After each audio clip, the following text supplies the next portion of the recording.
How's it going? And welcome to episode 106 of On the Wire, proud member of the Pitcher List Podcast Network. Follow the pod on the Twitter at On the Wire Pod. You can follow myself as well at 80 grade. That's all spelled out. And today we'll be focusing on relievers in everyone's favorite category. That's saves. Everybody loves chasing saves throughout the season. So we will be talking plenty about that as we continue our category preview episodes here at On the Wire. Unfortunately, I'm not going to be joined by Kevin Hastings this week, so I figured it would be best to bring in a ringer, so to speak, co-host to help navigate this specific category we're talking about. So please welcome Jake Crumpler, co-host of the In the Pen podcast right here on the Pitcher List Podcast Network, in addition to hosting the free baseball podcast, being playing time analyst over at Baseball HQ and the lead baseball writer at Athletes Hub. Jake, man, thanks for filling in the shoes of Kevin today. And how you doing? Doing pretty well. Been a really busy week for me. This is my third podcast this week. We've got 3 drafts going on simultaneously in the slow draft format and just pumping out articles as well. It's been a really busy time, but that's what you expect in March as a fantasy baseball analyst. Oh, yeah, absolutely. I purposely wear headphones while I do the recording so that if any of my draft rooms go off, you can't hear it in the background. But if you hear me making groaning noises in the background, it's probably because I got sniped in a draft. So we'll deal with that as it comes up. Yeah, my TGFBI draft's still not over. I still have 2 or 3 picks left there. I haven't been tracking to see if we're like in the slowest one, but we've got to at least be in the bottom 10 percentile, I would assume.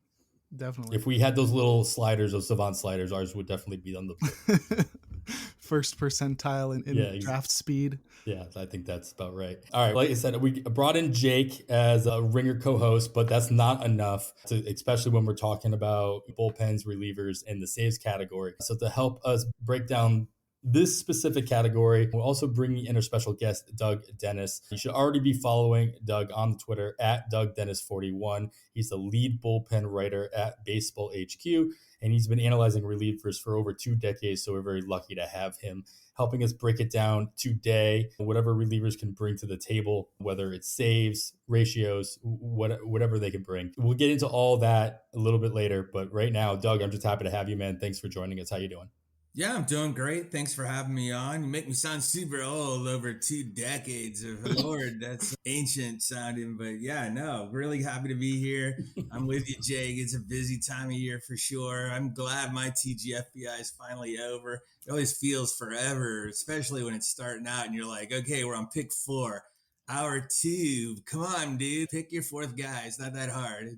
But yeah, I'm glad that's over. Got Tout Wars next weekend in New York, so that's kind of exciting and kind of getting prepared for that. And so, yeah, it's a good time of year. That's one of those things where it's like there are some major industry drafts happening anywhere between the end of February through into March.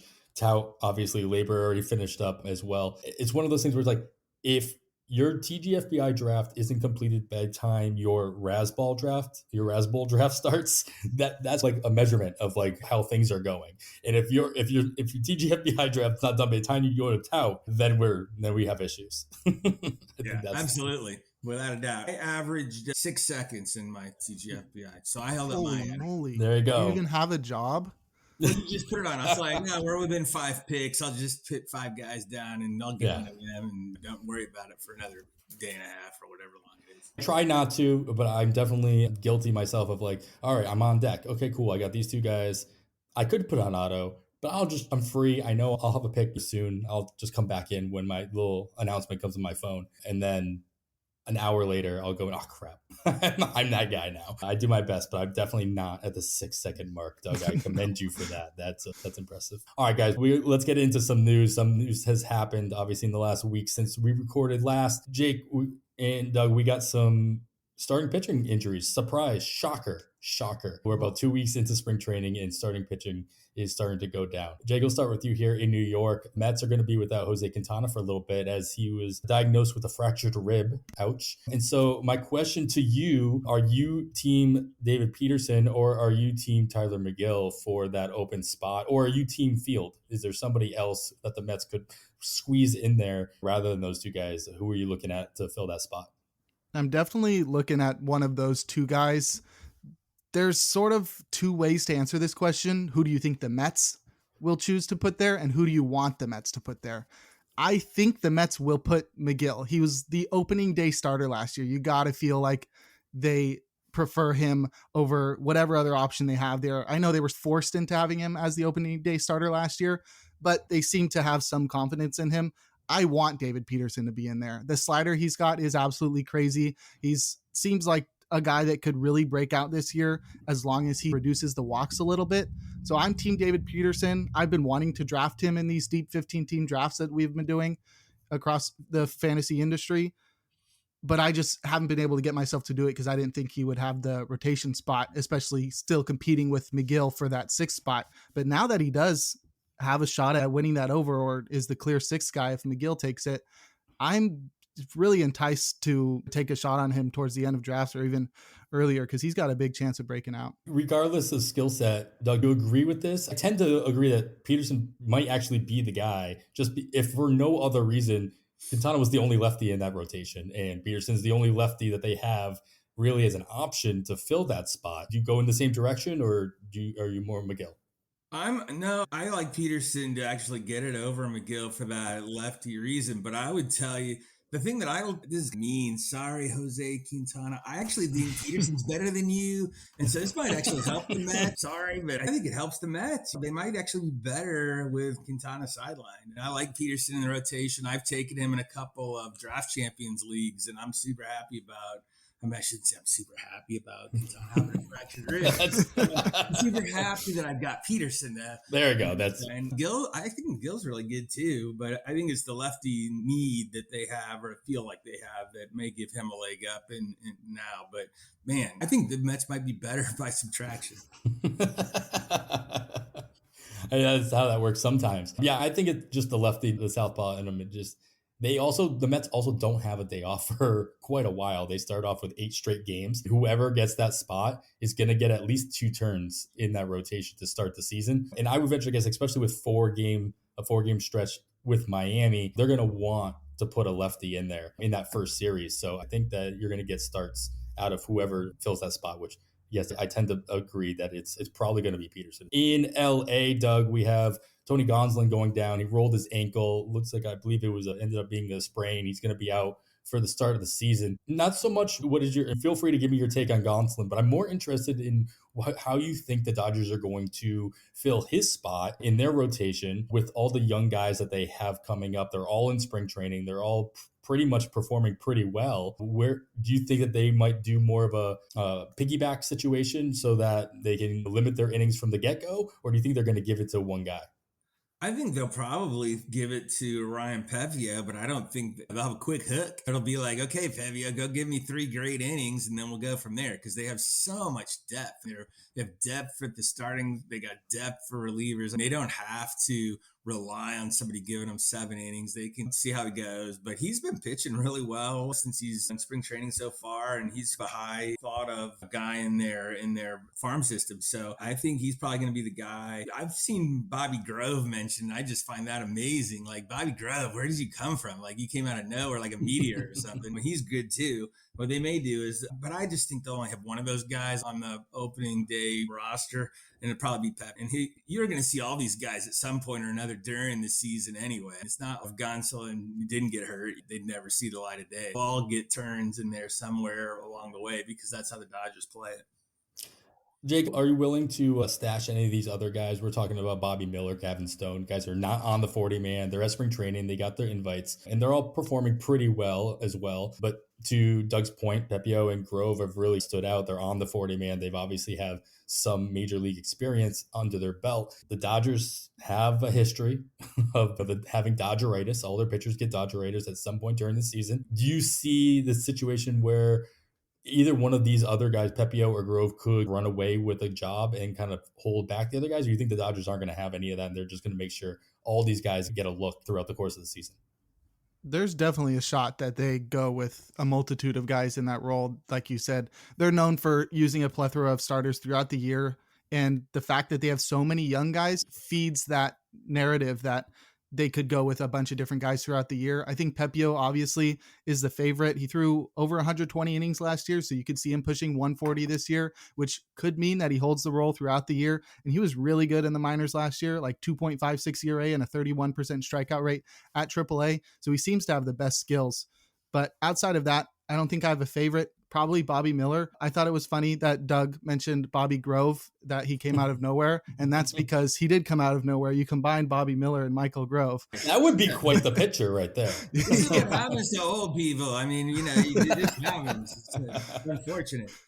But yeah, so if they could combine those guys into one pitcher, that would be my favorite right there. There you go. That would be really good. That's something the Dodgers would do if given the opportunity. That's right. And I would be really upset. As a Giants fan, that would really upset me. I tend to agree with you, Doug, as far as they're only going to start off with one of these guys. They have a lot of decisions to make, the Dodgers do, on their 40-man with the way Jason Hayward's playing. Obviously, with Gavin Lux going down, that'll open up I'm sure he'll go on the 60-man, and that'll open up a spot on the 40. But I venture to guess that they're not going to have a whole lot of flexibility on that roster, especially on the 40-man roster, which I believe is full right now. I don't think that those guys, Bobby Miller, guys of that nature that aren't on the 40-man are really options at this point until later on in the season. Let's go to Houston. We'll get away from pitching, Jake, and we'll go to the Houston, I guess, partially outfield, partially DH with Michael Brantley. He's been dealing with some personal issues that's taking him away from camp. Not injury this time, nothing of that nature, but it is taking him away from getting himself ready at 100%. Do you expect this to carry over into the regular season? I'm not seeing any specifics, even if I did, I'm not really here to talk about the specifics of why. It's just the fact that he's not there. He's not warming himself up. So is this going to carry over into the regular season in a way that he's not ready to go? And if so, what kind of a domino effect do you think this has as far as playing time goes for other guys in the Houston lineup? I sure hope it doesn't carry over into the season. Obviously, I want the best for everybody with their mental health and personal issues. We saw how that could really go south with Eduardo Rodriguez last year, dealing with all kinds of stuff, and how that sort of wiped out his whole season. I hope that's not the case for Brantley. He's a guy that I've liked for a long time from a fantasy perspective, from a baseball perspective. He seems like a nice guy too. That's so hoping for all the best for him, but how that really shakes up the team. I think it's a positive for Yordan Alvarez, keeps him off the field, keeps him from getting injured. That's been the only thing that's held him back the last few years is injuries. So I think keeping him at DH is probably the best idea, but it's really unfortunate for the Astros because the outfield is their weakest point. Mm-hmm. They don't have a lot of depth there. This forces Jake Myers into a full-time role where he was going to be the backup center fielder to McCormick.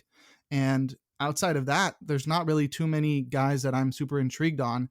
And where it really depletes the team is on the bench, which now they're just going to be featuring a bunch of guys that have not much, that don't have a lot of experience. Mauricio Dubon probably has the most experience on that team, and he's nothing to get super excited about. So they're going to be running out a bunch of AAA guys, quad A guys that haven't really had a lot of chances on a major league roster. So it really depletes the depth on the team. But if any team is going to be able to deal with some kind of injury like this, it's going to be one of the smarter, analytically focused teams like the Astros.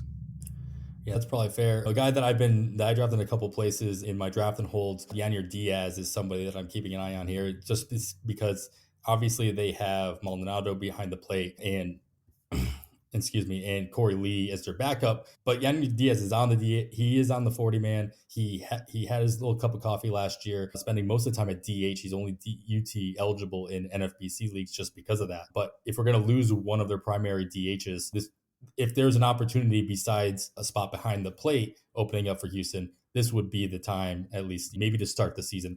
I'm not worried about Brantley missing a whole lot of time throughout the season. I'm only thinking about like those first couple weeks where he's either still rusty because he hadn't spent enough time in spring training and he needs to either get himself right and he needs a couple extra days off here or there just because of that, but not so much that he's going to lose a job. I think that would be silly. Yeah. To me, it's pretty murky. It's very difficult to know how much time he's going to miss or how they're going to play it. I do think Dusty Baker's the kind of guy who'll just be like, all right, dude, you're in the lineup regardless. You're going to hit however you hit. It's going to go how it's going to go. It doesn't bother Dusty Baker that way. And he's just, if you're here, you're hitting. Get out there and do it. And I think they also think veterans like Brantley, especially ones with great bat to ball skills, don't need as much time or effort to get their timing down and things like that. So I wouldn't be surprised if he hardly misses any time. But it's so murky and impossible to guess like when he's actually going to be back. That's the part that you just don't know. Mm-hmm. So something to monitor, especially if you drafted him in early drafts for whatever reason. Think about that before the first fab period, whether or not you need to pick up a backup for that first weekend. All right, Doug, this was a fun one. This is obviously old news. It happened literally probably right after our episode went live. So we needed to talk about it. Probably heard some other people talk about it, but I got to talk about this. Mike Moustakas, he finds a job, which I'm very happy for him. He signed a minor league deal with the Rockies, of course, because the Rockies are going to Rocky here. He's assumed now to become their starting second baseman with the recent injury to Brendan Rodgers, who's going to miss quite a bit of time himself. What are the Rockies doing here? And is there any chance this actually makes Moustakas like viable? I'm giving a very large grain of salt to his health himself. First of all, I'm a Reds fan, so this is actually a very bitter thing for me because he absolutely did nothing for the Reds and they don't have any money and they threw it at him. It's just awful. He's a guy that presumably can defensively play second base. I just never really thought it was that great an idea either. I don't think he's that good at all, like hitting or fielding at this point. I think to me, this is what it means. It means that they don't feel like they can put McMahon at second. It probably means a vote against Harris Montero as well. They don't really feel like he's ready to just come and play third base and have McMahon play second. They feel like they panicked and got who's on the wire. Is there anybody else besides Moustakas? No, okay, we'll just sign him. It's awful. And the Rockies are awful, so I guess it doesn't matter that much. But if I see Moustakas like go off in the first week of the season, I'm going to go crazy because he's really terrible for the Reds for 2.5 years. I'm just awful. So yeah, but I think it's a vote against Montero playing, and that's an important point probably. And they also have Nolan Jones, but I don't think they plan on playing him in the infield at all. I think they plan on him playing left field. It's just one of those things where you're like, what are you doing? You know, if a fantasy player did this, we'd all laugh at him. Be like, what are you doing? This is just the scheduled tweet that goes out. What are the Rockies doing? You could just start scheduling these out once a month and you'd probably be in a safe situation. You'd get plenty of comments on those. Yeah, I get that Moustakas didn't do anything for your Reds. To his credit, it's not that he didn't do anything. He's that he was hurt the entire time. Like, granted, when he was on the field, he wasn't doing anything either. Yeah, but he was on the field. He was like 0 for 4 strikeouts. Just on the field. 0 for 4, 3 strikeouts. That was 0 it. for 4, 4 strikeouts. You're like, oh my God, just put it in play, dude. Like bunt, something, anything. And he was already in a very hitter-friendly ballpark, and so the allure of going to Coors isn't really changing anything in this situation. Got to make contact. Yeah. Ball's not going to go out of the park if you can't touch it with a bat. Jake, any insight into what the Rockies might be doing here? And actually, you can pass on this if you want. Okay. No, I actually do. I looked up some stuff about him because I never got the impression that he was going to play second base. With all the new shift rules, it takes him out of that role. And I found a tweet from Thomas Harding, which is at Harding_@_MLB on Twitter. He confirmed that the Rockies are not going to be using him at second base. Oh, they made an actually intelligent move. It seems. Yeah. They haven't been able to act yet. They haven't played a game yet, so we don't know that they're not going to do it. But yeah, the Rockies are going to Rocky. This is a classic Rockies move to bring in a veteran when you finally open up a spot for a young, talented player. I do think Montero is probably going to get that role at third base and McMahon will move to second base, which I also find weird, moving a guy who was a Gold Glove finalist off of a position that he was so good at. But I guess that just means that McMahon will probably still be serviceable in the field at second base. But they do have enough young guys right now to actually field a pretty intriguing team from a, exciting perspective. It's a fun team and they're bad. And the Rockies are probably the funniest franchise in baseball. Honestly, I don't want them to be good. I want them to continue. It's not even like a competitive thing. Like they're beating the Giants. It's like, I love that they're the sort of the clowns of the league that you just get to laugh at them all the time. Because I love making fun of the Rockies. If not the Rockies, then who, right? That's what's going to come to. Sooner or later, they'll be good again. They went to a World Series. Let's not forget that. Yeah, that was almost 2 decades ago now, but it happened. All right, let's go over to Texas. they're going to be without Leody Taveras for a little bit. He's dealing with a low-grade oblique strain. His status for opening day as well is in question. Is this just good news for those who think Bubba Thompson could come out of nowhere and steal 50 bases for them again, or at least be on pace for that? Or are you looking elsewhere in the Texas? Yeah, I think Bubba Thompson's probably got the straight shot to that role because they don't really have another guy that can play center field. I think Adolis Garcia could probably do pretty well in center field, but he cemented himself in right, and he's got a really great arm that fits really well there. So I don't see them moving him, and Robbie Grossman is not really a candidate to play center field either. Bubba Thompson's very intriguing, mostly from a roto perspective. I don't think he's good in any other format. He's just great at stealing bases. We'll see how good he is in real baseball as well, because his bat just seems noodly, which is, I don't know. He'll still have an opportunity. I really like Ezekiel Duran. He's not going to play center field, but if this opens up playing time in the outfield, then I think he would get probably a good shot to show what he can do. I really liked him last year when he made his debut. He's got a power speed combo that is difficult to find. And if he does play some time in the outfield, he'll have infield and outfield eligibility, which is great in every single format. So that's somebody that I'm targeting in really deep leagues and probably putting on my watch list at the beginning of the year. But yeah, you're right. Bubba Thompson's the clear favorite to take over in center. See, I like Bubba Thompson in a head-to-head format for no other reason, especially one where you actually have multiple moves you can make per day or per week. Like picking him up for Monday, letting him get 1 or 2 steals early in the week, and then dropping him. You did your job. You got me what I needed. You can go now. We'll call you when we're ready. And that's exactly how I used him at the end of last season when he went off. I'm like, all right, Bubba Thompson has he has a 4-game series. I'm picking him up for the series. He got me 1 or 2 stolen bases. I didn't even keep him for the whole series. I just dropped him off after that, rather than having to deal with all the rest of the baggage he might provide you. Now, I drafted him in a couple roto leagues earlier on in the season. I think I have him on a Gladiator, which I wasn't too thrilled about when I made the pick. Happier now. I'm still not happy. I probably won't be happy halfway through the season, but we'll see how that goes. Doug, any takes on the Texas outfield here, or thoughts on Bubba Thompson and what he can actually bring to the table? No, I think you covered it. He's just an empty base stealer guy, and that's better than nothing. Certainly, it's better than a guy who hits 250 and it's all singles. There's that. But no, I don't really see. I like the thought about Duran. I just don't think right away, first thing in the year, that he's going to get that shot unless Thompson gets hurt too. That's fair. Yeah, I'm hoping Bubba Thompson doesn't turn into like Roman Quinn. I'm hoping he continues to play. I don't think he's as good as Roman Quinn. There you go. There it is. Really don't. The next Terrence Gore. And there it is. All right, let's move into some reliever news that kind of fits in with the rest of the episode here, Doug. We got 3 teams that pulled some pieces off the scrap heap in free agency this past week. Detroit signing Trevor Rosenthal. The Rangers picked up Will Smith, the pitcher. And then Colorado bringing lefty Brad Hand into their bullpen. So I'm going to do a little preview to what we're going to do later on in the show. I'm going to play our game Ask, Avoid, Stream, Keep.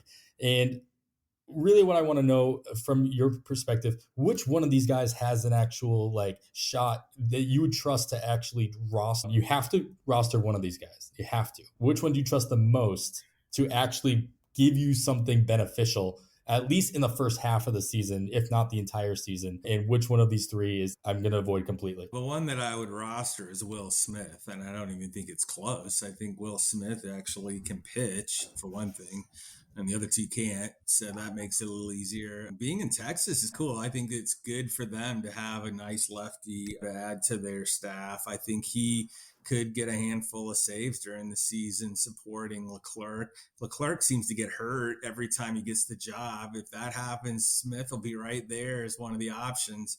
So he's got some upside there too. I like Smith as a sneaky late pick. So he's my keep. Avoid, I think I would avoid Brad Hand, not just because he's in Colorado, but because he's terrible. It's a bad combination, Colorado and terrible, and he's that. I thought the Musaga signing was absolute garbage. This might even be worse. And if he's in the game and he's on your team, it's just like putting a gas can next to a rocket. It's just not what you want. It's just a weird contract too, isn't it? It's $1.5 million for this year with a team option of $7 million. Mm-hmm. And I'm like, he's got to do quite a bit in Colorado for them to be like, oh, you know what? This is a good idea. Let's bring you back. It's the Yeah, well, there's no Rockies. downside for. Oh, sure. Yeah, he's definitely the avoid. And then Trevor Rosenthal, I have no idea what to expect from Trevor Rosenthal. He had that one crazy year when he was in Kansas City for a half a minute, and then went to San Diego, never to be heard from again, and now he's back again. Detroit's kind of interesting. I think regardless of what Rosenthal can do, I think Lang's still going to be the closer there. But so he's a stash, and if you have a million slots, I don't know, he wouldn't be someone even I would think of for a draft Champions League, to be honest. But there are worse players out there that people There it is. That's the endorsement right there that we needed to hear. There are worse players out there. I think Rosenthal was either my 49th or 50th pick in my last draft and hold in a 15-teamer. So that was just one of those things where it's like, I play the game to have fun, and I would like to see Rosenthal do something. And without fail, I always have at least one dead spot on a draft and hold, whether it's a guy I drafted before they signed in Japan or Korea and lost him for the season, or they go down with TJ or something silly. Oh, I got Brendan Rodgers in my first draft and hold. So, thank you. That was great. Nice start to the season. Yeah, don't have any stockers. There's plenty of Gavin Luxes out there, and That's Liam right. Hendricks. That's right. Yeah, things happen. Jake, you have a take on it? You guys just talked about a lot of these on the last In the Pen episode. So is there anything new in your mind that comes forth after thinking about these a little bit harder? No, I think I'll just reiterate what I said on In the Pen. Will Smith seems like the favorite to amongst these guys for me because he's probably on the best team and he's the best pitcher. And he's pitching for his old manager, Bruce Bochy, which sort of gives him some sort of leg up there. So that's a really interesting thread there. Outside of that, Trevor Rosenthal is probably the most injured guy that's ever played Major League Baseball. He's just always injured. And as a matter of fact, he's already injured, and it's not feasible for him to make the opening day roster because he has a lat injury. So that's pretty funny. And then Brad Hand, I just got to say, rest in peace. It's a great career. It was nice knowing you. Yeah, like Doug said, the last time Rosenthal was good was when he was in Kansas City, and he was with his old manager, Mike Medini, as well, and that came out of nowhere. So to see Will Smith with Bochy in Texas, something's got to give in that situation. So we'll see. All right, last note here I want to talk about is just the extra hype out of St. Louis. So earlier in the week, Dylan Carlson was reportedly dealing with arm fatigue, Jake, and in the same breath, Jordan Walker hit 2 bombs for good measure in the spring training game. I think it was either the same day or the day after that news broke about Carlson. Of course, Walker's ADP has skyrocketed since those two things happened at the same time. In full disclosure, I have not been shy myself picking up Walker, typically picking him up early drafts around like 200 or past 200, though I did grab him at 117 in a draft this past week just because I wanted to continue my overexposure as much as humanly possible. And it was in the on the wire listener league. So I don't think it affected ADP of the overall. So if you're looking up ADP, that's not my fault. But are you buying the hype here with Walker, or what camp are you falling in with Jordan Walker? Is he this year's J-Rod? He jumps up and starts the season and he's an all-star? Or is he this year's Kelenic? He doesn't start right away, but when he does come up, fails and falls flat on his face. I'm big on Jordan Walker this year. This was a guy that I predicted very early on in the offseason to win the NL Rookie of the Year award. I wrote an article for the Athletes Hub talking about my early predictions for next season, and that was the guy I chose in the National League. So I'm glad I jumped on the bandwagon early because it seems like it's getting pretty full on here. So I think he's got all the skills in the world. He seems like the next big star in baseball. He's surrounded by a ton of veterans that should be able to help him deal with the struggles of being a rookie in Major League Baseball and also help him become even better. And just the fact that he's doing so well this spring is something that's just making me have even more confidence that he's going to be really great this year. I have no problem, I think, drafting him around 150 or so. I think there's no problem with that. Honestly, it depends on the league, but the fact that he's going to have not only third base eligibility, but also outfield eligibility makes him even more appealing. And that lineup is honestly really good this year. So I am super in on Jordan Walker this year. Yeah, I think the major criticism obviously is even if he starts, like how many days is he going to play? They have a lot of mouths to feed in the outfield, never mind the infield for St. Louis. And they're not getting injured yet. Obviously, injuries happen to every team at any given time. How many plate appearances? I will say, if I'm not mistaken, he's leading the Cardinals in plate appearances in spring training right now, which obviously is a good sign with these young guys and teams to want to get as much look at them in spring training as possible to make the decision and give them every opportunity to either succeed or fail. And he is obviously doing the former so far. See, I picked up, me and my buddy placed our bets for Rookie of the Year and other awards with all on DraftKings and whatnot. And we picked Spencer Steele, Doug. We picked him for NL because I wanted to get somebody a little bit further down, a little bit better odds. And now I'm upset about this Jordan Walker situation because he's skewing all the odds. And now Steer's odds are even more in my favor. So I feel like I wasted an opportunity there. What's your take on the whole Walker situation? And did I put my money in the right spot and Steer as the Reds fan here? No, you threw your money in the fire. What are you doing? Steer will get lots of at bats and accumulate things, but he'll hit about 210. Not very good, I don't think. But he'll play because the Reds don't have anybody else that they can stick over at third base. Look, Walker's great. I don't think I have him on any teams, and I probably won't ever get him because he's going so high. I don't see he's not J-Rod. Let's not lose our minds. Like that would be something crazy. But he's very good, obviously. The worst thing that can happen to my mind is for a guy like Jordan Walker to just go off the first 2 weeks of spring training because it just drives everybody up. That's all people talked about at First Pitch Florida. Jordan Walker, oh my God, he hit another home run. Oh my God, he hit another home run. He only had 3 home runs. Okay, let's calm down. It's not like he hit 20 in a week. He hit 3. In fact, Christian Encarnacion Strand has more home runs, has more RBIs, has a higher on base, has a higher slugging. I'm just saying it's 2 weeks. Let's just calm down a little bit. He's very good and very worthy of being rostered, and he's going to play, and he's great. But it's still spring training. I get that. Yeah. Yes. Yeah, but no, I would love to have him on my teams. There's just no way because people are taking him at 117. Oh, wait. I feel seen here. I might have announced that just like 5 minutes ago, but yeah, I still feel seen. All right, whatever. It's still, like I said, the game's still supposed to be fun, and I'm having fun. All right. I took FBI my last pick. I took Encarnacion Strand. So there you go. Nice. I take crazy picks too sometimes.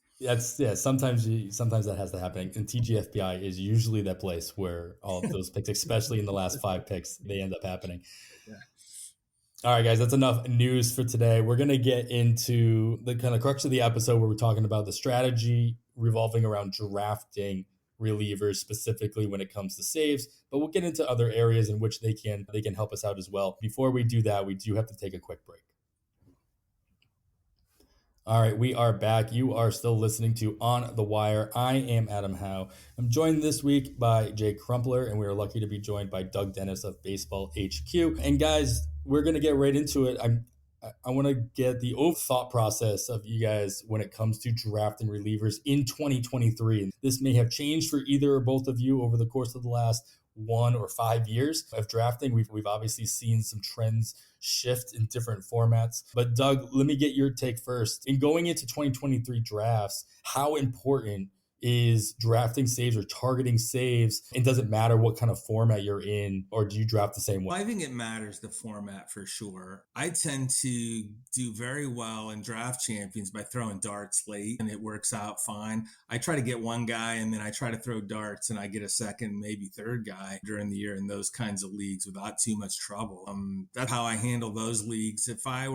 I don't do main events really, but if I did, I don't think I'd spend like second, third round picks because the opportunity cost is super high. And there's really super players you can get in those rounds, and to spend it on a closer where you're getting that one category, maybe you get a little ERA and whip help, but not much. Or you have something that's super volatile too, where it could just blow up and be a nothing. So it's I love that strategy. I know a lot of people seem to employ it. Otherwise it wouldn't be where those guys' ADPs are. But then again, I've been doing bullpens forever. So I tend to pick guys 6th, 7th, 8th, 9th round there. And a lot of times there's 1 or 2 skilled guys, that are there, and you never know who it's going to be before the season starts. But right now, David Bednar is the big skills guy who's going late. Yes, he's on Pittsburgh. Yes, the chances of him leading the league in saves are like none. And he has a back thing. So there's reasons. But I like those skills guys that you can get then. And I'd rather spend those higher picks getting ace pitcher, getting a big slugger, players that I know that I'm going to need across multiple categories like that. So that's how I play it. I've had a lot of conversations with these high stakes guys who've won a lot of things, and we go round and round about it, but they're trying to win the overall. They're not just trying to win their league. They're trying to win the big thing. They have to nail every category, and they feel like it's easier to do that, making sure that they can sleep at night with their two closers. So that's a different way from the way I would look at it, but I get it. Yeah, I hear this a lot. And Doug, you're saying it now. Jake, we talked to Rick Graham. He says it as well. And talked to Greg Jewett about it. Like you guys who follow bullpens throughout the course of the season, it seems as though you tend to feel more confident in season, either scraping the bottom of the barrel, finding the guys maybe a week or 2 weeks ahead of time, and being able to play the fab game on those. Me and Kevin talked about it throughout the season as well, stashing these guys a little bit early.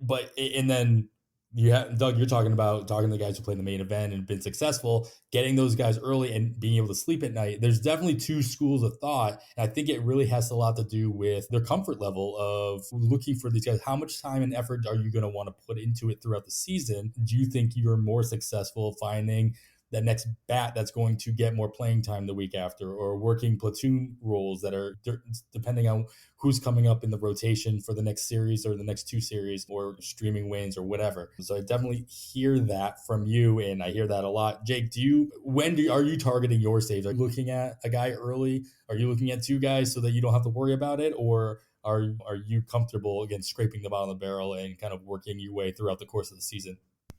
I definitely would have said something different last year before I started covering relievers for an entire year.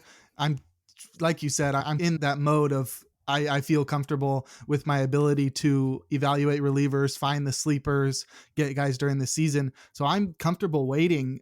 I think the volatility of relievers inherently makes them difficult to draft early on because you're not sure what you're getting. Last year, we had Liam Hendriks and Josh Hader as the top two guys. They seemed like the safest closers that I've ever seen since I started playing fantasy baseball.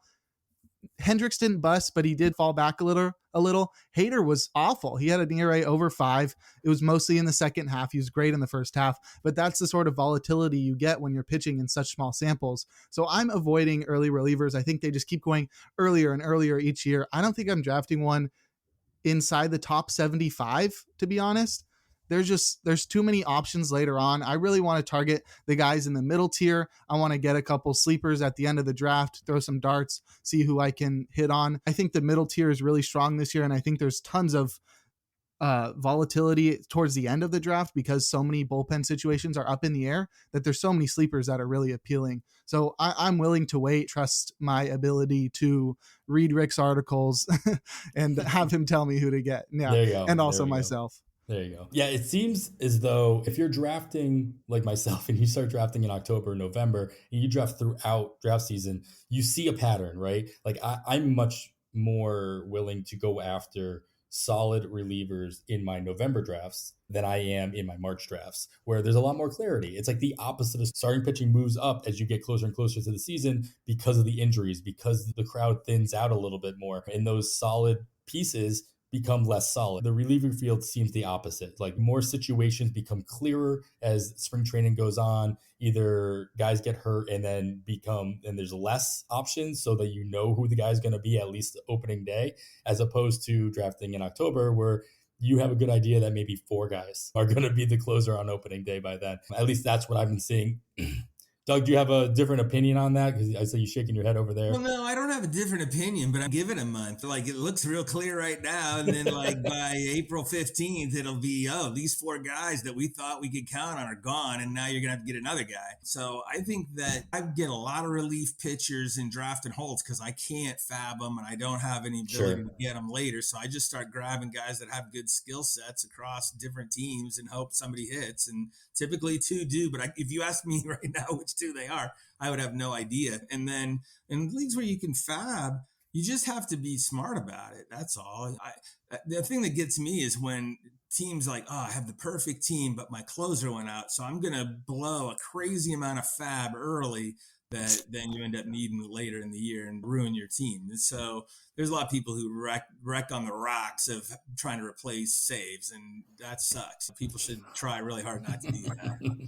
Like you talked about how you grabbed a bunch of relievers and drafting holds and you're drafting the skill set. Talk to me about, do you just try to spread out the wealth as much as possible and hit as many bullpens as possible? Or are you one to try to get as many handcuffs as possible so you can guarantee you're going to get the saves from that team's bullpen?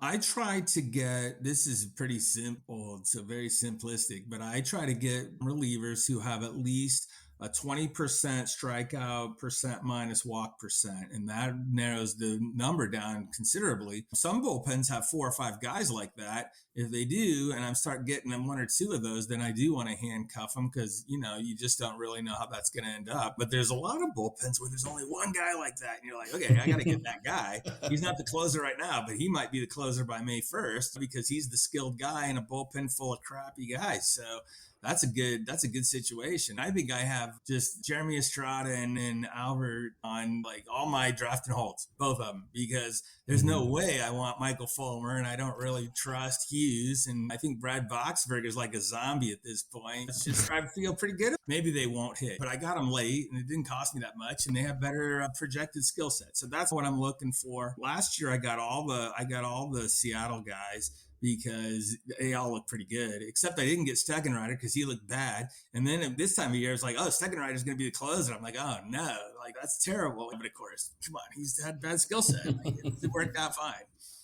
And Jake, in a fab league, is that a strategy that you would consider doing in handcuffing 2 or 3? I would just say 2 guys. A situation like in Tampa. I know you're a Peter Fairbanks guy, but you have Fairbanks and you have Adam. Yeah, I listen to the podcast. We have in that situation, or in Seattle, the Seawald and situation. Are you willing to grab both of these guys, or maybe even in Chicago with Kendall Graveman and Reynaldo Lopez? Are you willing to roster 2 guys, especially early on in drafts, not early on drafts, but early on in the season through your draft, and hold out and see who gets the job? Or especially in an NFBC league where you only have those 7 bench spots, is that how you want to be utilizing your bench? I never considered this question about why I don't like handcuffs, because I never was into them. And so I had to consider that over the last couple of days.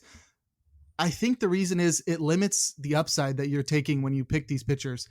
If you have 2 guys on the same team, if they're splitting saves, there's your limited upside. You're getting the 30 saves that are allotted to a team. One of them gets 15, one of them gets 10 or 20. You're limited. If you get 2 guys that are on different teams, you've got the ability to get 30 saves on both teams. So I think it's the ceiling that's capped with handcuffing that sort of keeps me off of that.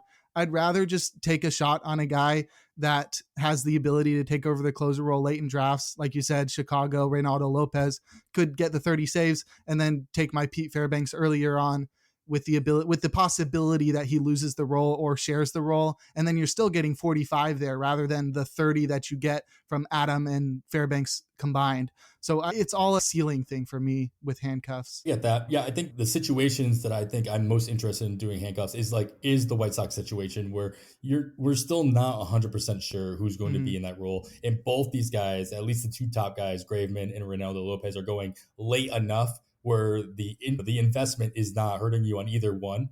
And if you can grab them now and then drop one of them in week 2, when it's a little bit more clear, or at least it's probably going to be clear, you're not really losing anything in that situation. So that's the situation I think I personally am interested in doing a handcuff. Not so much like in the Seattle where you think the guys are going to flat out split the road, because I agree with that, with what you're saying. I don't want to be using a roster spot in that situation. Let me ask you guys one last question about relievers, and it doesn't really have to do with saves. And Kevin and I talk about chasing wins all the time.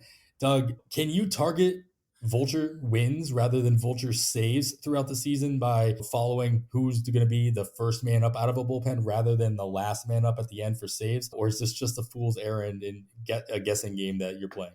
I've really only, and this is, like I said, I'm old, 2 decades plus of doing this. I've probably only seen 3 times where I thought there's actually a reliever who is vulturing a significant amount of wins. One of them was Xavier Hernandez, if you guys even remember him, and the other was Mark Petkazik, if you can remember him. And both of those guys, here's what it was. They both were the guy that, first of all, so Petkazik was on the Cardinals and they had a great offense, and Hernandez was on the Astros and they had a great offense. So first of all, you need a team that has great offense that can win a game from a tie game or from being behind by a run. And then you need a reliever that only gets put in the game when it's a tie game or behind by a run. If they're getting put in a game in other times or other situations, they're losing those opportunities for that vulture win. So if you have a guy that's designated just for that purpose, then maybe, especially if they have an offense. And that's the team that can win games if that guy can just hold on for an inning or two. And that's the other thing, is those guys were always 2-inning guys. They weren't one 3-out guy and then they're out of the game. So 2 innings, big offense, and they always come into a tie game or down by a run. And who's that? I haven't seen that in a long time, honestly. Part of it is because relievers today are so much more skilled than they used to be. You have teams that are just replete with guys that have 20% strikeouts minus walks. And then you have other teams that don't have anybody that can do it. So if you have a team that has a lot of guys that can do it, they'll just mix and match based on the lineup that the other team's putting out there in a given inning. Nobody from that team is going to be vulturing the majority of wins for that team. And if you have a team that has a bunch of crabby guys, none of them are going to do it either. Like it's hard to find that team that has that great offense, only one guy you want to use in this role, and they can pitch 2 innings. That's a lot to ask. So I would say in this day and age, they're spread out. It's just impossible to get a guy who's going to get you 8. I mean, can get 8, 9, 10 wins, but it's really much more luck than it is, I can see it and I can pick it. Yeah. Brent Suter was the one that comes to mind all the time for me. Yeah. Just 12 wins for the Brewers in 21. And what was he? 2-inning guy. They put him in when it's tied. He was that guy. He's also with Milwaukee, who was really limiting their starters. That's a situation that I'm looking at in the situation, rather than the guy that's coming in like 5th or 6th with their team down, hoping that the offense can bring it back up. The guy who's coming in the 4th inning or in the middle of the 4th inning, and before the starter gets pulled after 2 times around. Minnesota made a name for themselves last year as being that team that's like pulling their starters early, not letting them go more than 2 times through the order. And if they're not being efficient, then that's before the 5th inning. So they're vulturing a win. They can go a third of an inning and they're still going to qualify for the win just because of the timing that they're coming in. That's why I said, but can you be following the guys that are first up, the guys that are coming out first rather than coming up in the 7th, 8th, 9th inning? And usually those are guys that are going to maybe 3 innings to eat up as many innings as possible. So the rest of their bullpen isn't taxed throughout the course of the week. Is this anything that you're looking at all, Jake, throughout the course of the season as you're looking at bullpens, as we're trying to, especially early in the season, where not every starter is ready to go out of spring training. They're not like a starter that might go 5 or 6, 7 innings on a regular basis might only go 4 innings because they're not ready to go in April, or at least in the first 2 or 3 weeks of April. And I'm one to say, you should be targeting your categories throughout the season wherever they present themselves, not waiting until August when you have a clearer picture of what you need. Put yourself in a situation to succeed early. But is this a situation that you're looking at as you're looking at bullpens? Definitely. My home league is a league that limits games started. So I'm always looking for relievers that can go multiple innings and vulture those wins.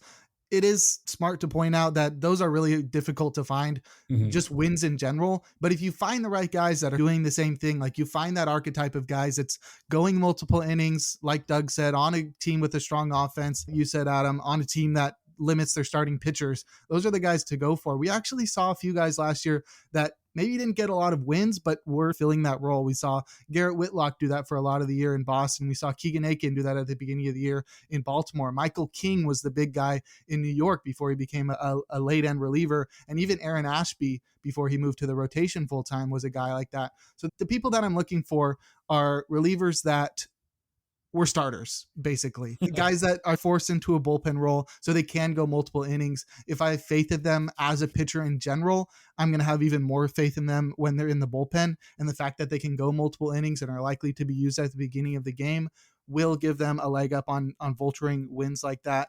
This is something I'm always keeping an eye on. I think it's very important in leagues, like you said, that you don't want to waste any roster spot that you have.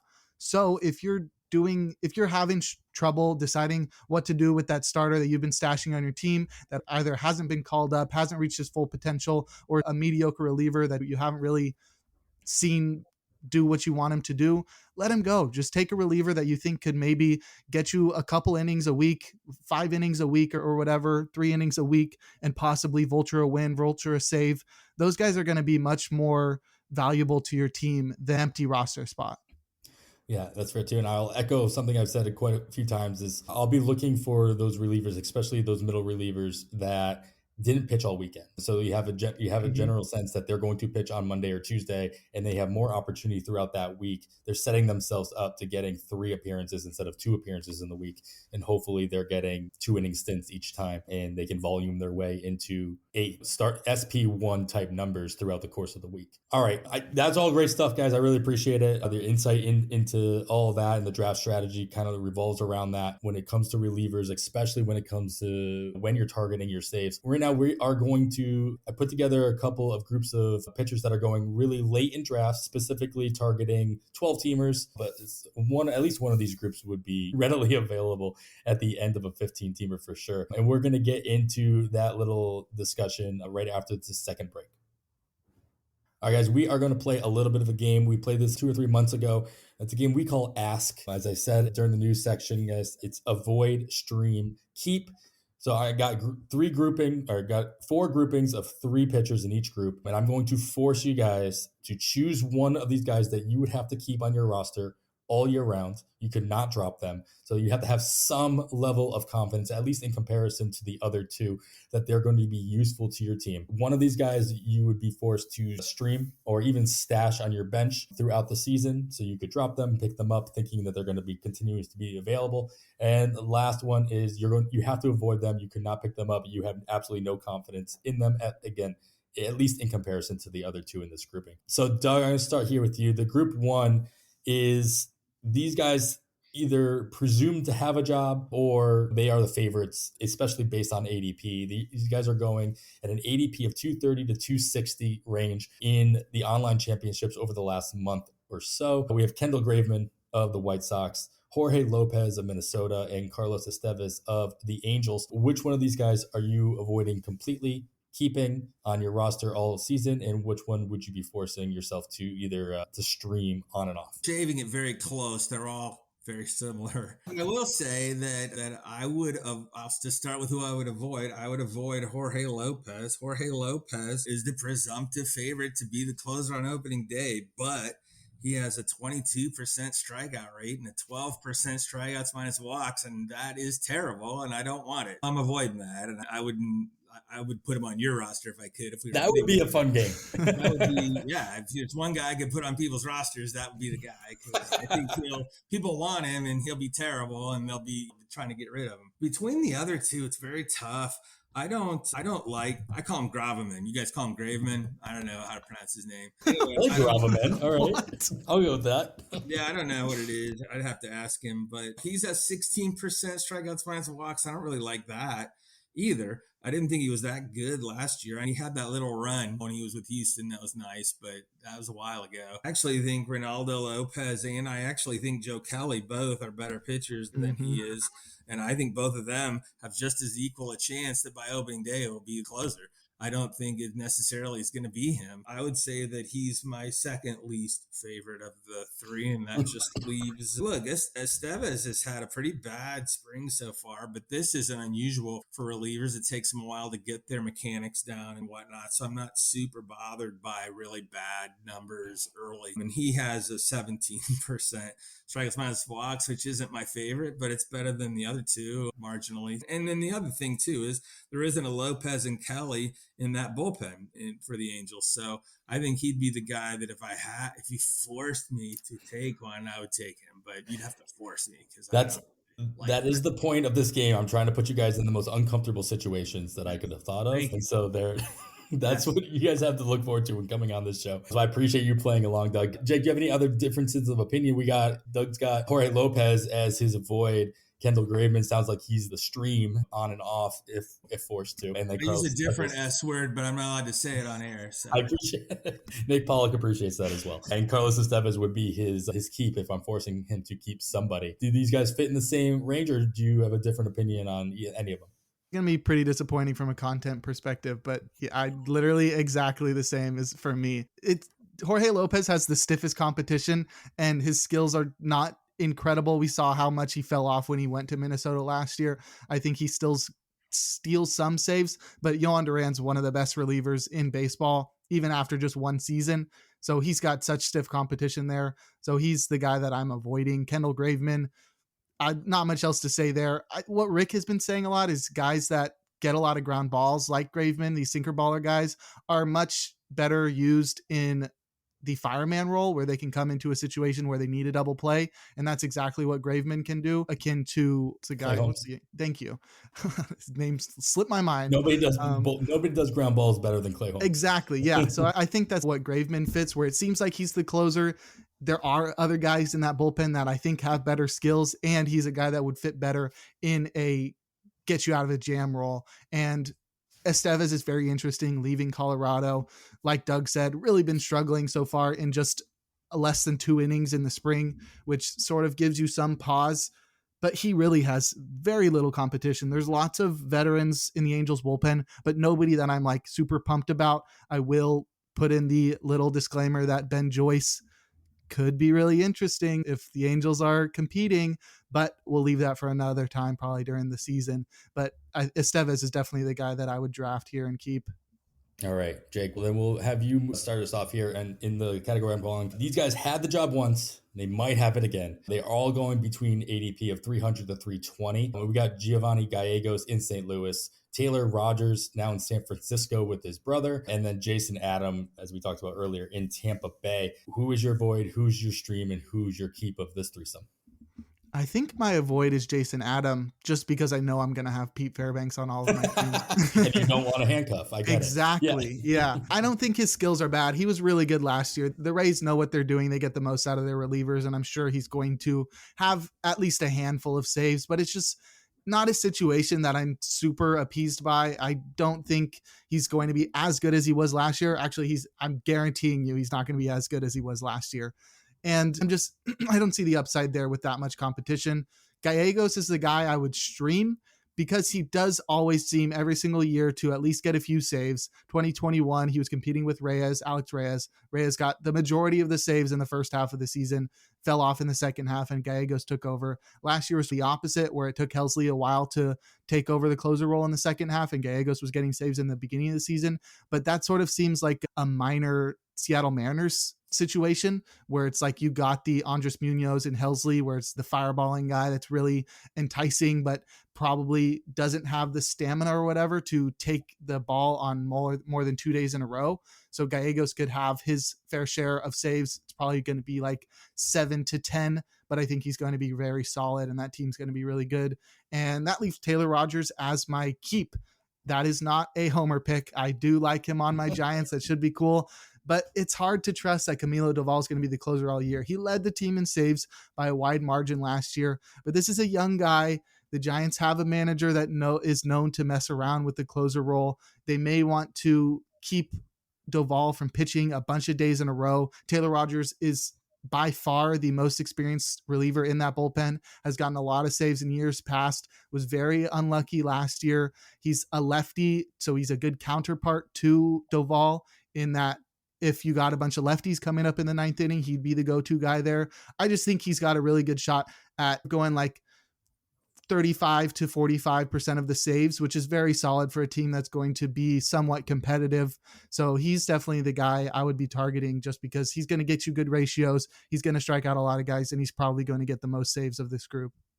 So I have to ask you an awkward question. Somebody who lived in Oakland for the better part of the last decade before moving to Indianapolis, not born and raised there, but I lived there plenty. Red Sox fan, so East Coast biased a little bit. What I noticed, it's weird because I heard the guys at Independent talk to you about you're the resident A's fan. You're talking about how these are your Giants. You're allowed in the Bay Area to root for both. And it's weird to me that you're allowed to root for the two local teams. I granted one's NL, one's AL, but this would not be allowed on the East Coast. It simply would not be allowed, and it's a normal thing in the Bay Area to do that. And I always thought that was a very strange thing. Have you always been a fan of both, or did you kind of learn is one of them your team and the other one's your other team? No, they're both my team. It's a weird situation where it's like the A's have cheap tickets and they're easy to go see, where the Giants are more expensive and Sure. they switch off having competitive windows. So it's really easy to root for both of them. No, I've probably been to more A's games in my life, but I follow the Giants more closely. So it is a weird situation. The only person that's ever had a problem with it, I always say it's taboo. And then people are like, no, I don't really have a problem with that. The only person I've ever had a problem with that was a guy who didn't know much about baseball, but was huge on baseball in like the 80s. So the Sure. World Series, when they faced each other, that guy watched that, and you have to choose there. You can't just be like, I'm rooting for the both. World Series. For course. Me, I would root for both. Like that's a dream come true right there. That would be awesome. Yeah. But that guy was like, he thought it was the worst thing ever that I could be a fan of both teams. And yeah, I finally felt that East Coast thing where it's like, why can't I be a fan for both teams? And he was so adamant that I had to choose one or the other. And I'm like, they're not competing with each other. The only time they play each other is a few times a year and in spring training. And it's not like they're keeping each other from making the playoffs or whatever. Yeah, I have a favorite NL team and I have a favorite AL team, and they just so happen to be the ones that I grew up watching. There you go. That World Series in '89, they had a giant earthquake. That was like the only time they've both been good at the same time. And that's like, the world couldn't handle it. Massive earthquake, like the world's ending because they're both good at the same time. It's just kind of nuts. It's one of those World Series that everybody remembers whether you were alive or not. Somehow you remember it. Yeah. All right, let's see. Of that three, Doug, that we'll get back to the conversation at hand. Jason Adam in Tampa Bay, Taylor Rogers, San Francisco, Giovanni Gallegos in St. Louis. These are all the situation where they're all skilled relievers. They're all putting up decent ratios. They're all getting you strikeouts, but you've got to keep one. You got to avoid one, and you got to stream the last one. Do you stray from anything that Jake said, or do you find yourself in the similar boat? Yeah, I won't bury the lead. I do the same things. I love the skill sets of all three, and I really wouldn't mind having all three. I think they're all very good. I think Adam's not as good as the other two. But 30% strikeout rate's very good. 21% strikeouts minus walks. I don't hate that at all. Not nearly as good, obviously, as Fairbanks, but very good. They actually have 5 guys in their bullpen who have over 20 strikeouts minus walks. What you'd expect from Tampa. I think that he won't be as good as he was last year, and he won't be nearly getting saves like he did last year, but he's very good. But he's the guy I would avoid if I had to from these three. I think Gallegos has been as steady a skill set as there's been in baseball. Just like a metronome, just always very low whip, very good ERA, very steady, can pitch multiple days in a row. And I think the Cardinals like him to not close because I think they like to be able to count on him to get to bridge. And he does a very good job of that. And he'll probably get 7 to 10 saves during the course of the year, and that's fine. He found it really interesting, this grouping, because I actually have Gallegos and Rogers both projected for 32% strikeout rate and a 25% strikeouts minus walks. They're both the same. So, if you have a lefty who can do that in San Francisco, that is money. That is a very good ERA whip. I think he's probably better than Duvall, which Duvall's really good, but I think I like Rogers better. I think Duvall will be the main guy, but I still think Rogers will get plenty of save chances. I think he's a guy that'll get, if you're in a holds league, I think Rogers could lead the league in holds, or Gallegos, one of the two. They're both great. I like them both, but I think I would pick Rogers over Gallegos, gun to my head. Yeah, and at least San Francisco has, at least Scott Alexander as another lefty option in that pen. That's obviously something you got to look at is what are the options that Gabe Kapler and other managers have in their bullpen as far as handedness at the very least, or skill set in general. And if you have that other option at some point during the game that you can hold on to Rogers, then he has more of a shot, obviously, of closing out a game, especially if Duvall needs a rest. All right, third group here. Doug, I'll start with you here. This is the all Houston grouping, and he's not excited about this one. This is the when Ryan Pressly inevitably goes down for an extended period of time. Grouping Rafael Montero, Brian Abreu, and Hector Neris seem to be the 1, 2, 3. What order are you putting them in on your rosters, assuming that Pressly's going to miss any amount of time? Yeah, this is a Dusty Baker special, right? Because obviously the worst skill set here is Rafael Montero, but when Pressly got hurt last year, that's who Dusty Baker threw in the closer role. I won't say it makes no sense because it worked. It wasn't like it didn't work. It's just not something I would do. And I certainly wouldn't do it 2 years in a row. So I don't care, Dusty. I'm still avoiding Rafael Montero because I think he's going to blow up in your face this year when you try it. Between the other two, both really good skill sets. Both of them have 33% strikeout rate projected. Neris has a little bit better strikeouts minus walks projected, but I actually really like Abreu. When I watched him pitch last year, he was just money every time I saw him, which is the kind of bias that I hate because I'm not a scout. I don't really trust what I see. But every time I saw Abreu, I'm like, I want that guy on my team. Like, that guy is outstanding. I could flip a coin between the two, but I think I would take Abreu to be my keep, and I would have Neris be the other guy. I would be happy with either of those two. I really think if Dusty throws says it worked last year, I'm going to do it again, it's going to blow up in his face, and he's not going to be happy. But we'll see. Results over process in that situation. Yeah, obviously Hector Neris has some experience at the end of games in his career. Jake, are you looking at this in any different light? I think you did a really good job at recruiting two guys that think exactly the same, because we are simpatico on all of these things. I think Montero is probably the first guy that Dusty would turn to, but maybe we're lucky enough that because he had the worst skills last year, and that likely means regression next year, that by the time Pressly does go down, Montero's sort of performing the worst and doesn't get a shot at that role. But they are paying him. They just signed him to a deal this offseason, very early on in the offseason. So it does seem like he would be the first guy up. I do agree that he's the worst guy in this bullpen. And I also agree that Brian Abreu is my favorite here because he's just so good. I was watching him very early on last season because he was a guy that was striking out a ton of guys and wasn't like, he walks a lot of guys, but not like enough where it's something that is going to turn you off. So I'm really interested in him. He had the 8th highest strikeout rate among qualified relievers last year at 35.5%. That's really good. It's a huge strikeout pitcher. I think he's probably the closer of the future there as well. So he would be the guy I would prefer there. What's bothering me is that I think Neris is the guy that would be the first guy up in the closer role. He's got the most experience among those guys. He's the middle ground between Abreu and Montero in terms of skills. And I think the fact that he's not going to have his arbitration numbers affected by how many saves he gets is probably leads me to believe that he would be the first guy up when Pressly goes down, if he's still performing as he has in the past couple of years. The question would be, if any of these guys was the first one up, who, let's say, God forbid, I'm knock on wood, because that nobody wants to see this happen, but if Pressly goes down for a very extended period of time, which one of these guys would take over the job and then lose it first? Which, if Hector Neris were to come in, does he have a good shot of keeping the job throughout the season, or faltering enough where he goes to Montero or he goes to Abreu, or vice versa? Jake, do you have which one of these guys is more stable? Yeah, I feel like if it does happen before Montero's skills catch up to him, he would be the guy to take over the closer role, then watch his skills catch up to him and lose the role, and then it would go to Neris. So I'm still leaning Neris as the guy that would probably be the bet there long term, even though I think Abreu should be it. Dusty Baker's a very old school guy. He's the oldest manager in baseball. He's going to use his bullpen in old school ways, and that means trusting the veteran over the young pitcher.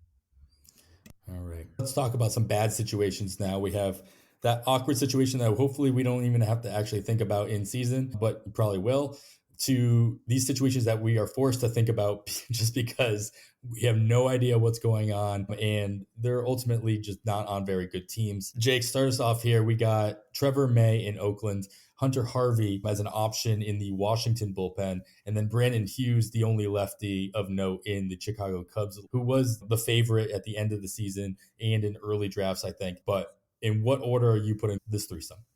I would avoid Brandon Hughes. Like you said, he's the only lefty in that bullpen.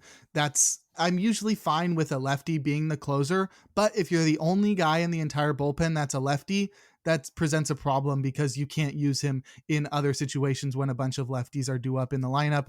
I also think he's got a little bit of competition. Doug mentioned them earlier, Adbert Alzolay and Jeremiah Estrada. And I think Michael Fulmer is probably a better option. I wrote him up in my 5 relief pitcher sleepers as well as the bonus there. So if you want to hear some more in-depth on there, go read that article. Nonetheless, I think Brandon Hughes is my avoid here, mostly because of the handedness, but also because there's a little bit of competition there. And then I think the guy that I would stream or stash is Hunter Harvey. I'm not as enamored with him as I am as my In the Pen co-hosts are. They absolutely love him. great fastball, one of the hardest fastballs. I think he could have a big breakout season. He is dealing with a little bit of competition there with Kyle Finnegan, who I'm not enamored with at all. But Harvey just doesn't have any secondary pitches. He's got a splitter that he threw like 10% of the time last year. He was throwing that fastball like 80% of the time, which is crazy.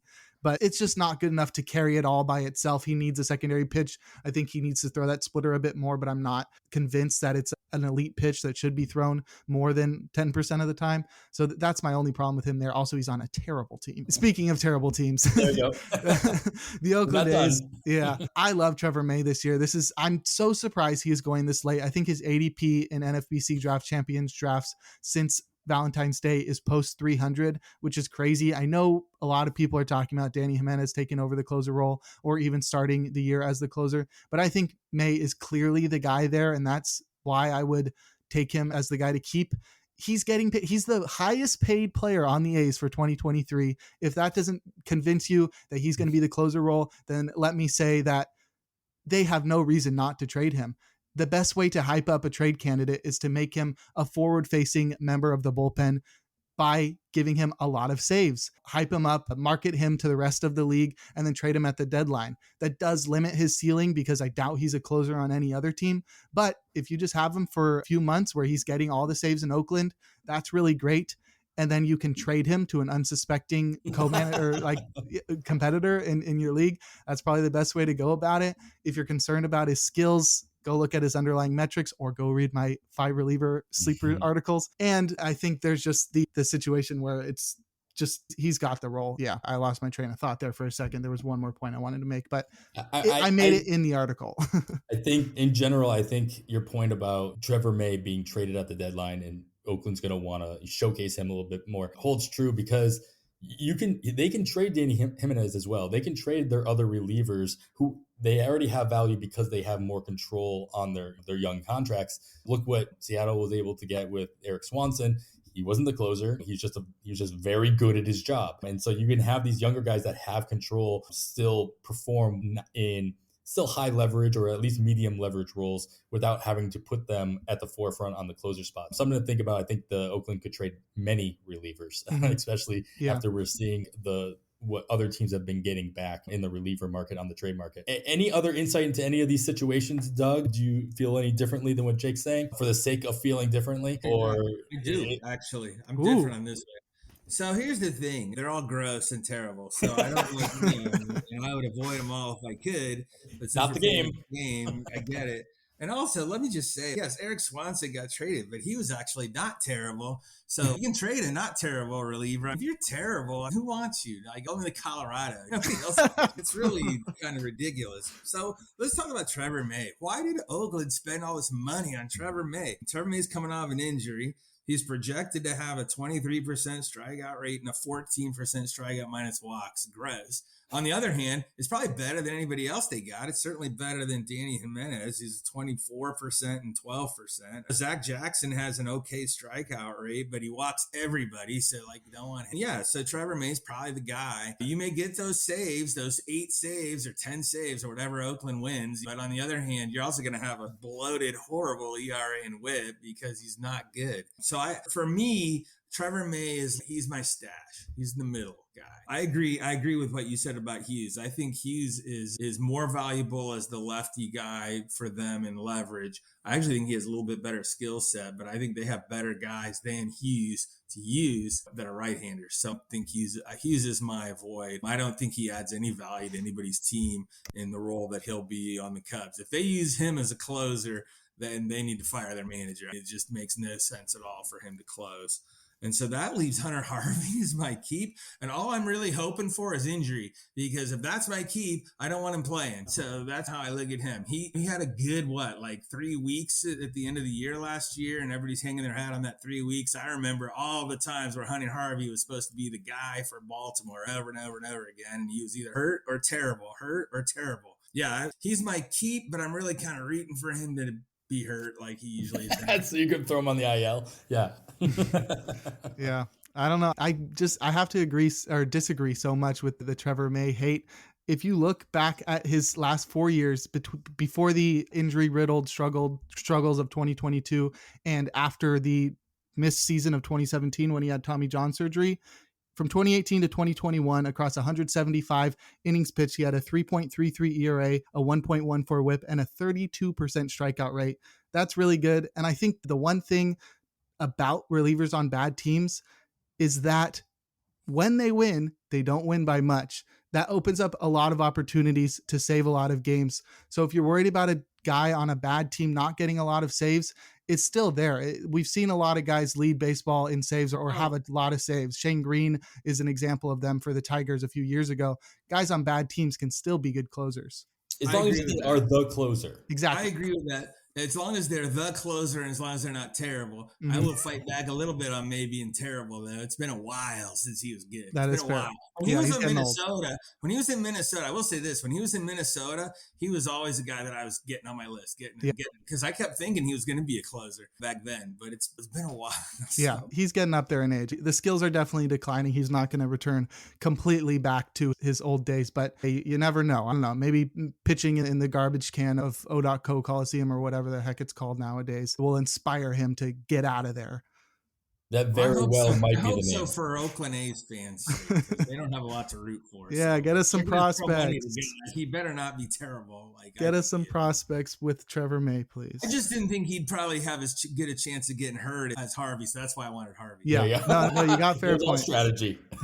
Oh, you want the guy who's more likely to get hurt. Not going to be pitching. Yes, he's going to be on my team, but he's not going to hurt me. Yeah, I got you. Yeah, the thing about Trevor May, I'm going to harp on him a little bit more. Is he seems like he has the personality to be a closer, even for a bad team, to be the center of attention, to be the guy that everybody's talking to, whether he's streaming or whether he's just tweeting or whatever. It feels that way in April, but by August, you don't want to be that guy anymore, especially in Oakland. Do I have to go out in front of the microphones again and explain why we got destroyed? No, I don't want to be that guy. Well, hopefully for his sake, he's not in Oakland in August anyway.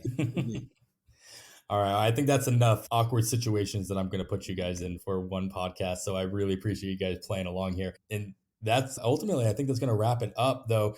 Jake, thank you so much for filling in for Kevin. Why don't you remind everybody what you got going on? Like you said, you just dropped an article over at Pitcher List. I know you're over at Athletes Hub. Anything working on before the end of the spring training that we should be watching out for? I just want to say thanks for having me on, first of all. This is one of the top Pitcher List podcasts. I wish you guys all the best of luck in the podcast tournament.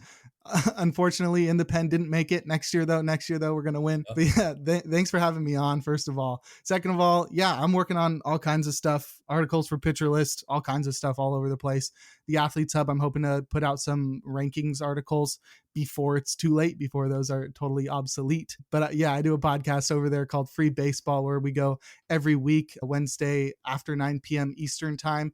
General baseball podcast. It's a lot of fun. We like to meme around a little and just talk about the news and all kinds of stuff.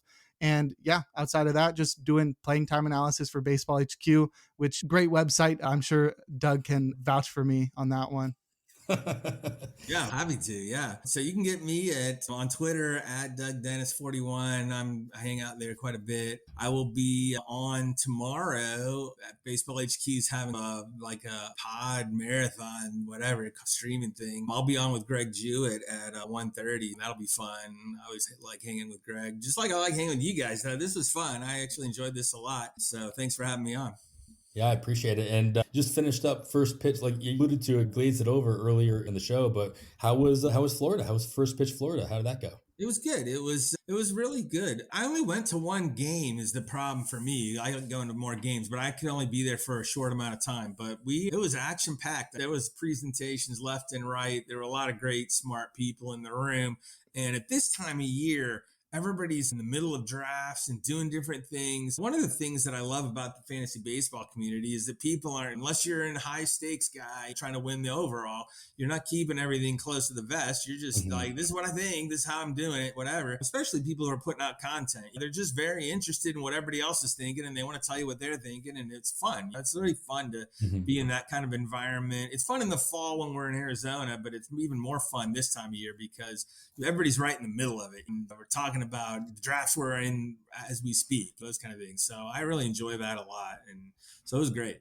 Yeah, I can imagine that mentality between Arizona and Florida and the time of year when those happen, the conversations are quite different as far as where you are in drafting, as you pointed out.